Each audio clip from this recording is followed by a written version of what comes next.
L'essence aromatique des ombellifères, aujourd'hui appelée apiacée, se loge généralement dans les graines et la racine.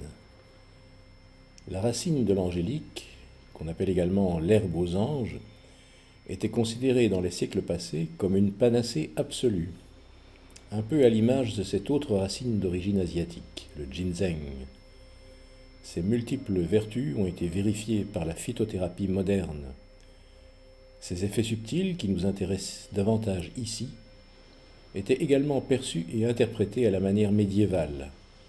Plante magique, elle protégeait contre les maléfices et les envoûtements et stimulait le tempérament mélancolique.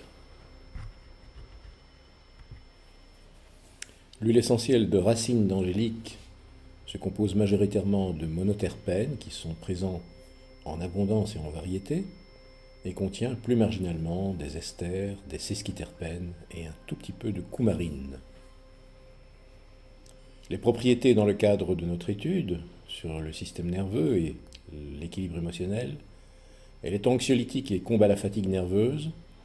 Au prix d'un usage plus régulier ou de doses plus élevées, elle devient plus franchement sédative. Donc une raison de plus, comme toutes les huiles essentielles qui sont présentées ici, de l'utiliser de manière très parcimonieuse.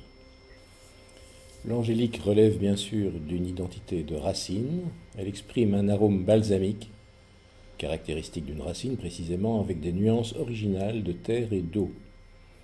Au Moyen-Âge, elle était considérée comme une plante miraculeuse, apte à repousser le mauvais œil, les maladies et ce qui nous intéresse le plus ici, à corriger le tempérament mélancolique. En des termes plus actuels, un excellent antidépresseur. Nous l'utilisons pour combattre la faiblesse nerveuse, le manque de persévérance, la difficulté à faire des choix. Antiasthénique, elle est logiquement une huile essentielle majeure pour lutter contre les addictions de toutes sortes. L'expérimentation prouve qu'elle aide efficacement le tempérament alcoolique. Elle harmonise et amplifie la respiration, ce qui en fait un partenaire possible des séances de yoga et de méditation. Une autre huile essentielle extraite de racines, le vétiver.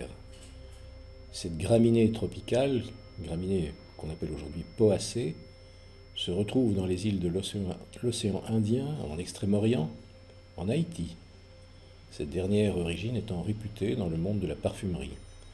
Sa couleur est tantôt ambrée, tantôt brun foncé.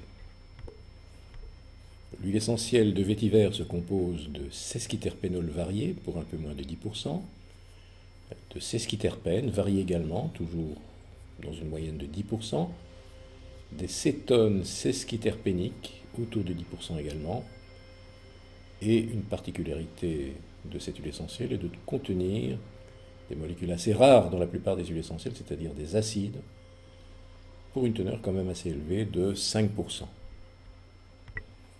Dans le cadre de notre présente étude, elle exprime des vertus anxiolytiques et d'antidépresseur. Son identité, bien sûr, est également une identité de racines.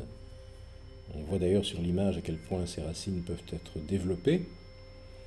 L'arôme qui s'en dégage est intensément terreux, musqué, fumé, fortement évocateur de racines et d'humus tropical. En Inde et au Sri Lanka, on l'appelle l'huile de la tranquillité. Huile essentielle anti-stress, combattant l'insomnie, la dépression, l'anxiété. En affinant le portrait, c'est une huile essentielle idéale pour favoriser l'enracinement et le sentiment d'appartenance. On la recommande aux personnes sensibles, influençables, s'imbibant trop facilement des sentiments d'autrui.